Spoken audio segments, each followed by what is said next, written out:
welcome to the EFX Loop. I'm your host, Byrne. I've got a table right here, and on this table, I've got an assortment of items that I feel are essential to anyone who does any type of basic setups, changing your strings, those type of things. These items are helpful. These are accessories that are helpful, let's just put it that way. Okay. Right here I've got on this table, we'll start with this. What is the brand? This is a Daddario. You can get these in all different kinds of brand names. You can get Ernie Ball, you can get everything. This is a tiny plastic stand. It's a cheapo table stand. This thing is one of the most useful things you can have when it comes to changing out your own strings on your guitar. Or doing any type of work on your guitar, like in an apartment setting where you're working like at a small table or whatever you're doing. It's got these rubber pads at the top that protect the neck, and it's relatively stable. I mean, I would be careful while using it because you can still knock your guitar over, you can still, break something. But this is a cool little stand where you rest your guitar on it. Your neck rests right on this top part here, and it just lifts it up so it's easy to change your strings and to deal with that kind of stuff. And these things are cheap. These things cost like 10 bucks or something like that. You can get them, any guitar store will have them. You can order it online. I will have links to some version of all of this stuff in my description as well. So if you're interested in any of this type of stuff, you can check it out. I am not sponsored by anybody. Nobody pays me a single thing. I spend my own money. I have no sponsorships, nothing along those lines. So none of these companies have asked me to talk about their products. This is just my own personal stuff that I use on a regular basis. So yeah, so this is very cool. This little like guitar stand thing that you use when you're changing out your strings or whatnot. I use it regularly all the time. I'm just gonna go down the line here. There's no particular order to this stuff. If you're doing basic setups on your guitar, okay? And so you've got some, I'd say like Strat style guitars, stuff like a Telecaster or a Strat or whatnot, where you actually have to, well, you should at least adjust to the radius of the guitar neck. These are a little, actually, it's Dream Top set of 9 guitar and bass setup radius gauges. It gives you a whole bag of these radius gauges, and these are easy ones. You just kind of stick them under the strings and hold them up like this to see if the strings touch, and you can kind of adjust them all so they touch. I use this more as a way of double checking it when I'm done, but these things can be really helpful, especially if you're not used to setting the radius on your guitar, your Strat style guitar, your Telecaster or whatever. If you're not used to adjusting the radius, these are super helpful. They'll get you going in the ballpark, and then maybe once you get used to checking the measurements and stuff, maybe then not as necessary, but you can use it as a double check to make sure you're getting it right. At least this way you know you're getting it right, because this will have 9.5 radius, 12 radius, 16. It has a whole bunch of different settings in here. 7.5 for vintage style guitars. The next thing I got on the table over here, these are really cool, and this came with a kit that I bought at one point in time. These little micro mesh pads, all right? There's what they are is they're little sandpaper pads. They come with a chart that gives you all the different gauges of sandpaper, basically. I'm usually sticking around the 800 to 1,000 range. I keep it really, really low. But what I find these are great for, especially if you use the higher ones, like the 1,000, like 1,000 or something like that. These are awesome for polishing frets. Like when you change the strings in your guitar and your frets are a little bit grimy and you just want to, do a little work to them, but you don't want to get heavy because you're not doing crazy fret work. You're cleaning them up. You're making your frets nice and shiny again. These are great. You can take a really like mild, sandpaper grit on this, like 1,000 or something like that, and you can just rub that right on the fret. Just carefully, rub the frets on each fret, and you'll see they shine right up and they look really nice. And you just wipe them down and clean them off afterwards. They look awesome. And I mean, you can use these for all different kinds of stuff. And this micro mesh can get a little pricey, but they make all different kinds of stuff in micro mesh. They make pads, they make actual sandpaper and stuff like that. I like these little pads. These pads are awesome. I mean, and they kind of last forever because they're washable and you can reuse them until they don't seem to be doing anything anymore. To be honest with you, I haven't even washed any of these. I just kind of use them and they work perfectly fine. So yeah, this is a cool thing if you're doing any types of setups or any type of stuff on your guitar. This is really cool for setups. You can get this at any hardware store. This is just a straight up, what do they call it? Feeler gauge. This is an automotive feeler gauge, all right? And what this does is this gives you all the different, this is for like if you're checking your action on your guitar, or if you want to, you're checking like to see if maybe like the relief on your neck is correct. You can, you know, go to like a point, say you want to set your relief at around point, you know, 10 thousandths, whatever. I think that's what they call it. It's 0.010. How's that? Well, whatever. You can go 0.016. Here's 0.0110 right here. You can just, I mean, you've got all the different gauges. The thickness of this is 0.0110. So what you can do is you can, you know, you put a capo on the first fret of your guitar, you fret it on the last note or whatever, and then you get that little space where you can see if you're getting a curvature on your neck. Some people can do it without this kind of stuff, but I find it's kind of nice to have the gauge just to double check to make sure it's okay. This just barely touched the string. And you slide it into right underneath the string, between the string and the fret, and then you know you're at 0.010, 0.10 thousandths or whatever. If you're looking at the measurements and doing it by measurements, some people don't do it by measurements, they just do it by feel. I like double checking the measurements. It's the, you know, the OCD in me likes to, you know, make sure things are looking good. But these things are super cheap. This is probably like $6 or $7, maybe 10 at the most. You can go to any hardware store, Ace Hardware, any type of hardware like that. Lowe's, Home Depot, they sell these things. They're super cheap. You can get it at an automotive store. You can buy this at like an AutoZone. They sell these. I think I actually might have bought, I think I bought this at an AutoZone. But these are just basically automotive feeler gauges. That's it. You can get it at a hardware store, at a freaking automotive store. They're super useful. Super useful. This thing right here, I use so much. And who is this? This is daddario again. No, this is Dunlop. Okay. This is just a string winder. That's it. Your basic string winder. You can get them in different sizes. You can get ones that have that fit different size headstocks. This is a standard Dunlop one that you'd find at like Guitar Center or something like that. And I think I might have ordered it on Amazon. I don't even remember where I got it. They're super cheap. You can get them for like $6 or something like that. Maybe 7. I mean, I'm not sure. Prices change and everything, so it's a little hard for me to remember what the prices are. But this is the most valuable thing I think I have on this table. This thing, when you're changing your guitar strings, it just makes everything go so smooth, so much smoother. Like, because when you're twisting that freaking, you know, tuning peg, you're just sitting there doing it, and your arms are sore after a while. This is great because you can just kind of quickly just hold the string in place, go nice and fast, zoom it right up. I mean, you won't go too fast, especially if you're doing like a high E or something like that, and pop the thing in a second. But this is super useful for when you're changing strings. I find this to be, yeah, one of the most useful items that I own. So, yeah. So, yes, a string winder.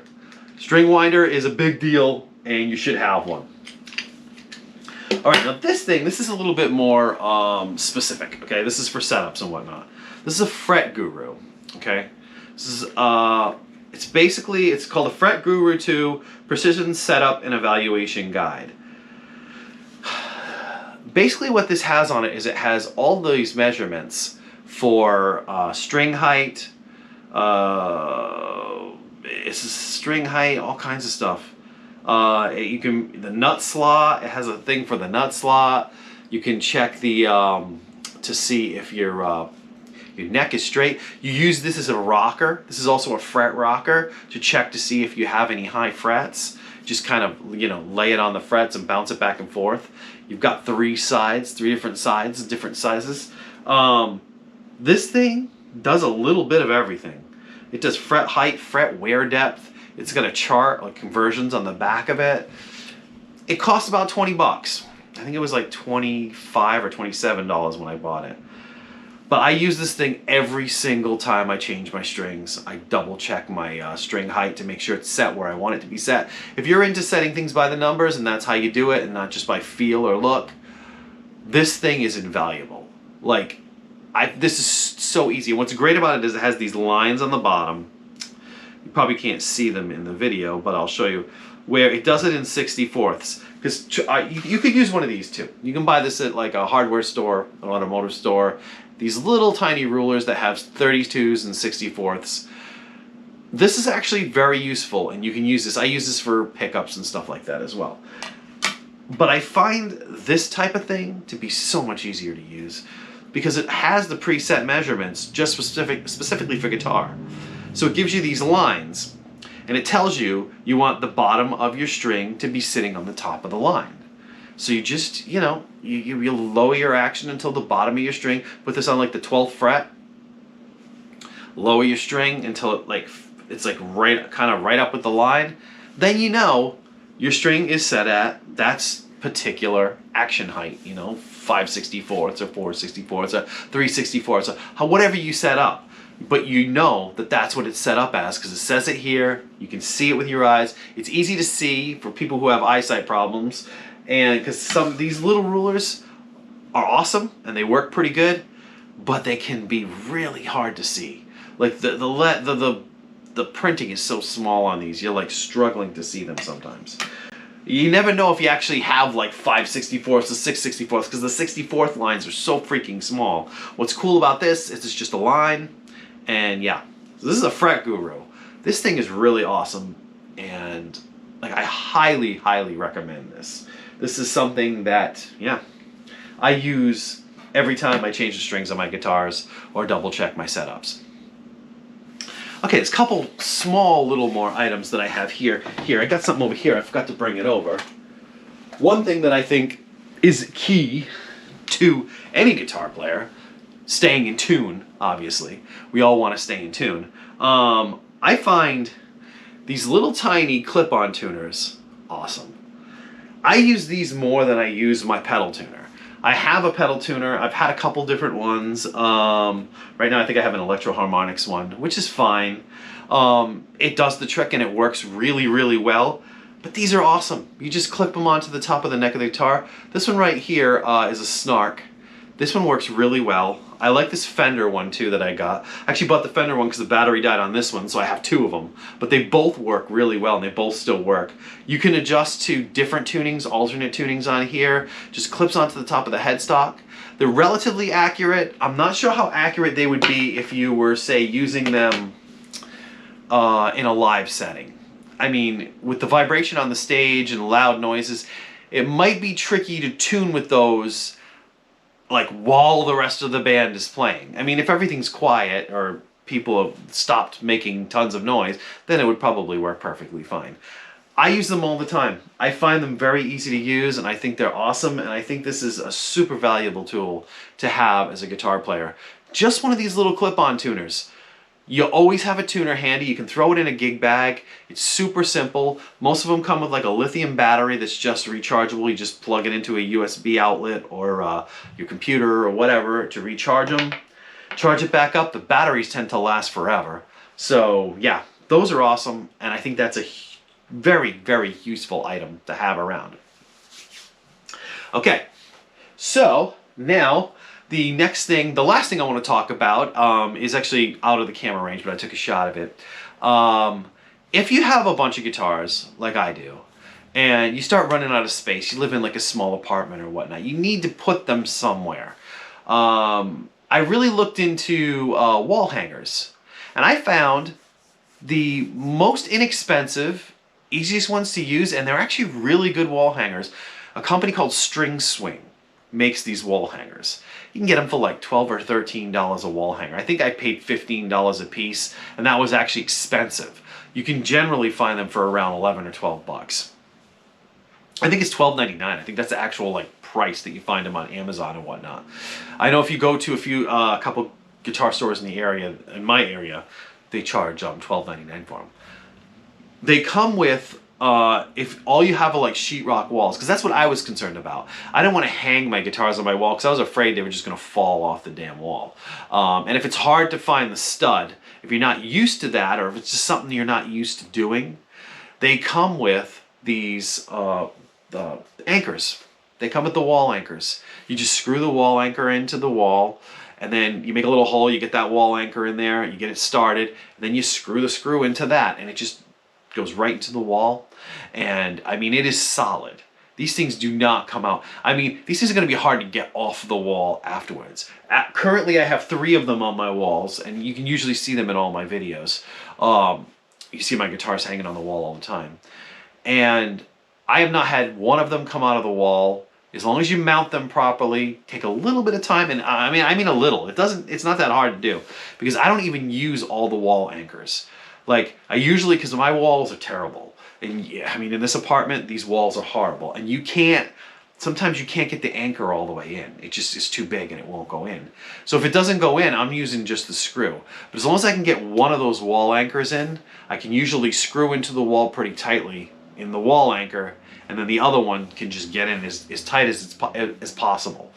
But these things are, I mean, they're solid, okay? And they have certain ones that actually have like a spring action type thing in them, which is kind of cool. So they like move a little bit. I have a couple different ones that that don't have the spring action in them, but they look exactly the same. I think the newer ones have like this spring in them where they kind of move around a little bit.